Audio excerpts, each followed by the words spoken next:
ينقله أرضا وسماء يا رب. الحمدللہ والصلاة والسلام علی رسولہ الکریم، اما بعد. پارہ نمبر 11. اللہ تعالیٰ نے منافقین کا تذکرہ کیا ہے. منافقین ہر وقت اس انتظار میں رہتے تھے جیسے ہی مسلمانوں پہ کوئی مشکل آئے، کوئی مصیبت آئے یا مسلمان جنگ کے لیے جاتے تو منافق پیچھے سے طرح طرح کی باتیں کرتے مسلمانوں کے خلاف. ان کے ذہن میں یہ تھا کون سا مسلمانوں کو فتح حاصل ہونی ہے. جیسے ہی مسلمانوں کو فتح حاصل ہوتی تو پھر منافقین طرح طرح کے بہانے ڈھونڈتے، عذر تلاش کرتے، اللہ کے نبی صلی اللہ علیہ وسلم کے سامنے عذر رکھتے. ایسے ہی جنگ تبوک کا واقعہ ہے. جنگ تبوک سے جب مسلمان واپس آ رہے تھے تو اللہ تعالیٰ نے آپ صلی اللہ علیہ وسلم کو پہلے ہی بتا دیا کہ منافق عذر تلاش کریں گے، بہانے کریں گے، آپ کے سامنے معذرت کریں گے اور قسمیں اٹھا اٹھا کے آپ کو بیان کریں گے. تو آپ اگر ان کا عذر قبول کر بھی لیں، ان سے صرف نظر کر لیں، درگزر کر لیں، تو اللہ تعالیٰ تو ان سے راضی نہیں ہونے والے. اللہ تعالیٰ تو اسی بندے سے راضی ہوتے ہیں جو اللہ کے نبی صلی اللہ علیہ وسلم کی اتباع اور پیروی کرتا ہے. تو اس لیے منافقین کا کردار نہیں ادا کرنا چاہیے، وہ کام کرنے چاہیے جو ایمان والوں کے ہیں. آگے اللہ تعالیٰ نے مہاجرین کا، انصار کا تذکرہ کیا ہے جو پکے سچے مسلمان ہیں، اللہ کے نبی صلی اللہ علیہ وسلم کے امتی ہیں. تو ان کے لیے جنات ہیں، باغات ہیں اور اس کی طرح طرح کی نعمتیں ہیں. اور کچھ ایسے لوگ ہیں جو بعض اوقات منافقوں کے بہکاوے میں آ جاتے ہیں یا کوئی غلطی ہو گئی ہے تو اللہ تعالیٰ سے معافی مانگتے ہیں، تو اللہ تعالیٰ ان کی معافی کو قبول کرنے والے ہیں.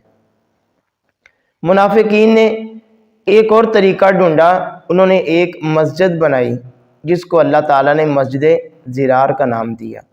تو مسجد بنانے کا ان کا مقصد یہ تھا کہ اس میں ہم مسلمانوں کے درمیان ایک تفریق پیدا کریں اور اس مسجد میں وہ بیٹھ کے مشاورت کرتے، مسلمانوں کے خلاف سازش کرتے. اور ان کی کوشش یہ تھی نبی صلی اللہ علیہ وسلم یہاں ایک دفعہ نماز پڑھ لیں، ہمارے لیے دلیل بن جائے، ہم مسلمانوں کو بتا سکیں کہ یہاں تو اللہ کے نبی صلی اللہ علیہ وسلم نے بھی نماز پڑھی ہے. تو اللہ تعالیٰ نے وحی کے ذریعے آپ صلی اللہ علیہ وسلم کو روکا، لا تقم فیہ ابدا، کہ آپ اس مسجد میں نماز نہ پڑھیں. اللہ تعالیٰ نے آگے ہی بیان کیا ہے وہ مسجد جو ایمان تقوی کی بنیاد پہ بنائی گئی ہے اور وہ مسجد جس کی بنیاد ہی شر انگیزی ہے، مسلمانوں میں فتنہ ڈالنا ہے، تفریق ڈالنا ہے، وہ دونوں مسجدیں برابر نہیں ہو سکتی. تو اللہ تعالیٰ کوئی آدمی تھوڑے سے تھوڑا بھی خرچ کرنے والا ہے، اللہ تعالیٰ اس کو قبول کرتے ہیں، اس کی نیت دیکھتے ہیں، اس کی نیت کس قدر اچھی ہے. جیسے ہی اللہ تعالیٰ آسمان سے کوئی وحی نازل کرتے تو ایمان والے خوش ہوتے، ان کا ایمان بڑھ جاتا. ایمان والوں کو پتہ تھا جب بھی کوئی وحی آنی ہے تو ہمارے حق میں آنی ہے، ہمارے فائدے کے لیے آنی ہے.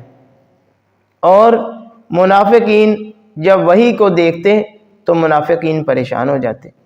ان کو پتہ تھا جو بھی وحی آئے گی قرآن کا فیصلہ ہمارے خلاف ہی ہوگا، کیونکہ ہم منافق ہیں، دین کے خلاف کام کرتے ہیں. تو ان کی پریشانی میں اضافہ ہو جاتا. تو اللہ تعالیٰ نے آگے اللہ کے نبی صلی اللہ علیہ وسلم کو حکم دیا فَقُلْ حَسْبِيَ اللَّهُ لَا إِلَٰهَ إِلَّا هُوَ عَلَيْهِ تَوَكَّلْتُ.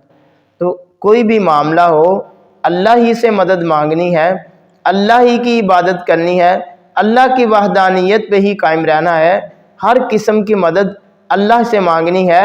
صرف اللہ ہی کافی ہے، اللہ کے علاوہ اور کوئی ذات اور کوئی ہستی ایسی نہیں ہے جس سے مدد مانگی جائے، جس کو پکارا جائے.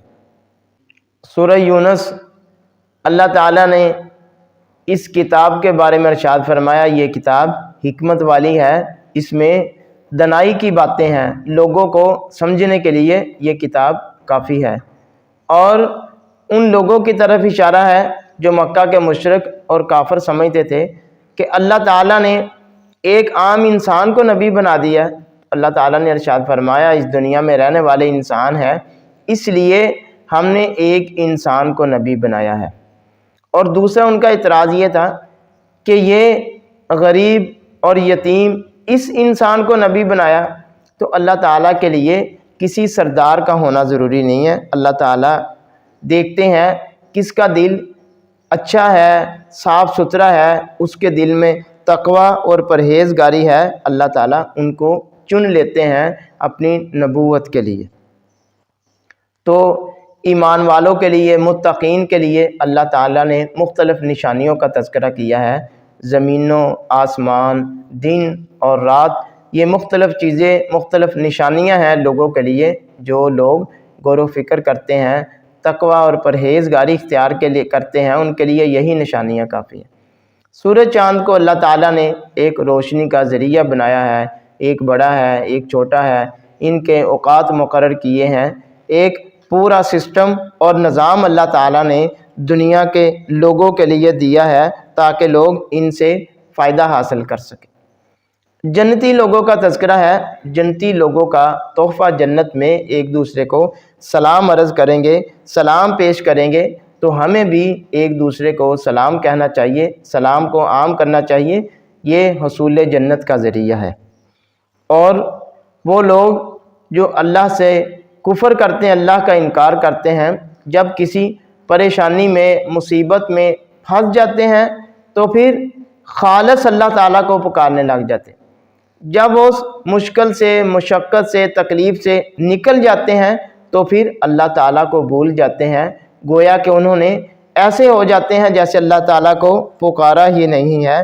تو اللہ تعالیٰ نے فرمایا اس سے بڑا کون آدمی ظالم ہو سکتا ہے جو بندہ اللہ تعالیٰ پر جھوٹ باندھتا ہے۔ تو اللہ تعالیٰ کے ساتھ کسی کو شریک ٹھہرانا، اللہ تعالیٰ پہ کوئی الزام لگانا، تہمت لگانا، اللہ تعالیٰ کے بارے میں ایسی بات کرنا جو اللہ تعالیٰ کی شایان شان نہیں ہے، یہ بہت بڑا ظلم ہے۔ اللہ تعالیٰ نے عذاب کا ٹائم مقرر کیا ہوا ہے۔ اگر اللہ تعالیٰ نے عذاب کا ٹائم مقرر نہ کیا ہوتا تو جو انسانوں کے کام ہے اللہ تعالیٰ اسی وقت ان کو عذاب میں مبتلا کر دیتے، لیکن اللہ تعالیٰ نے اس کا ایک ٹائم مقرر کیا ہے، ہمیں مہلت دی ہے، مہلت سے فائدہ اٹھانا چاہیے، توبہ اور استغفار کرنا چاہیے۔ اللہ تعالیٰ نے اس بندے کے لیے اچھا بدلہ رکھا ہے جو نیکی کرتا ہے، اور نیکی کرنے والے کے لیے بدلے کے علاوہ بھی کچھ انعامات ہیں۔ جو اس کی نیکی کا بدلہ ہے اس کو بڑھا چڑھا کے اللہ تعالیٰ دیتے ہیں، اور جو بندہ برائی کرتا ہے اس کو صرف اور صرف برائی کا ہی بدلہ ملے گا۔ قیامت کے دن وہ لوگ جن کو لوگ شریک ٹھہراتے ہیں، اللہ کے ساتھ ملاتے ہیں، ان سے مدد مانگتے ہیں، وہ ان لوگوں سے بھاگ جائیں گے جو ان کو پکارتے تھے، اور کہیں گے ہم نے تو نہیں تمہیں عبادت کا حکم دیا تھا، ہم نے کون سا کہا تھا تم ہماری عبادت کرو۔ تو اس لیے ایک اللہ کی ہی عبادت کرنی چاہیے، اور ان لوگوں کی پیروی نہیں کرنی چاہیے جو لوگ خود ہدایت پر نہیں ہیں۔ اسی آدمی کی بات کو ماننا چاہیے جو خود ہدایت پہ ہے، دین پہ ہے، اللہ کے نبی صلی اللہ علیہ وسلم کی اتباع اور پیروی کرتا ہے۔ قرآن پاک نے کافروں کو چیلنج کیا ہے، اگر تم یہ قرآن کو نہیں مانتے تو اس کی مثل ایک صورت ہی لے آؤ۔ تو قرآن مجید کا یہ ایک چیلنج ہے، اور یہ قرآن جو ہے یہ کلام کے اعتبار سے ایک بہت بڑا معجزہ ہے۔ اس طرح کی کلام دنیا کائنات کے اندر کوئی انسان، کوئی شخص، کوئی اللہ کے علاوہ ایسی ہستی نہیں ہے جو اس کو پیش کر سکے۔ اللہ تعالیٰ نے اپنے نبی حضرت محمد صلی اللہ علیہ وسلم کو حکم دیا فَقُلْ لِي عَمَلِي وَلَكُمْ عَمَلَكُمْ۔ تو ہر نبی کا یہی فرمان تھا کہ میرا اجر اللہ پر ہے، میں اس اجر کا بدلہ تم سے نہیں مانگتا۔ اگر میں اچھا کام کروں گا تو اس کا بوجھ میرے پہ ہے، اگر برا کروں گا میرے پہ ہے، تو تم میری بات مان لو، توحید پہ آ جاؤ، میں اچھی بات کی طرف آپ کو دعوت دیتا ہوں۔ آگے اللہ تعالیٰ نے ایک اور حکم دیا اپنے نبی کو، قُلْ لَا أَمْلِكُ لِنَفْسِي نَفْعًا وَلَا ضَرًّا۔ تو اللہ کے نبی صلی اللہ علیہ وسلم کو اللہ تعالیٰ نے اختیار نہیں دیا کہ وہ کسی کا نفع یا نقصان کر سکتے ہیں۔ اللہ کے نبی صلی اللہ علیہ وسلم کے پاس یہ اختیار نہیں ہے۔ جو لوگ اللہ کا انکار کرتے ہیں، اللہ کی بات نہیں مانتے، وہ کہتے ہیں کب قیامت آئے گی؟ تو اللہ تعالیٰ کہتے ہیں قیامت کا آنا جب بھی آنا ہے، جب قیامت آ گئی تب تم مانو گے۔ تو قیامت سے پہلے پہلے، وقت سے پہلے پہلے جو اللہ تعالیٰ نے موقع دیا ہوا ہے، اللہ سے توبہ استغفار کر لینی چاہیے اور اللہ کی بات کو، نبی صلی اللہ علیہ وسلم کے فرامین کو تسلیم کر لینا چاہیے۔ آگے نوح علیہ السلام کا واقعہ ہے، موسیٰ علیہ السلام کا واقعہ ہے، بنی اسرائیل کا واقعہ ہے۔ تو ہمیں دین حنیف کی پیروی اور اتباع کرنی چاہیے۔ دین حنیف جو اللہ کی وحدانیت پہ ہمیں قائم رکھے، یہی دین حضرت ابراہیم علیہ السلام کا تھا۔ تو جو وہی کی جاتی ہے اسی کی اتباع کرنی چاہیے، صرف اور صرف قرآن اور حدیث کو ماننا چاہیے۔ پھر قرآن اور حدیث پہ عمل کرنے کے بعد مشکلات، مصیبتیں، تکالیفیں آتی ہیں، اس پہ صبر کرنا چاہیے۔ اور اللہ کا فیصلہ قیامت کے دن آنے والا ہے، تو یہ نہ ہو کہیں ہم دین سے پھر جائیں اور استقامت اختیار نہ کریں۔ تو ہمیں صبر کرنا چاہیے، استقامت اختیار کرنی چاہیے۔ قیامت کے دن جو فیصلہ آنا ہے، اللہ تعالیٰ اسے ہمارے حق میں عطا فرمائے۔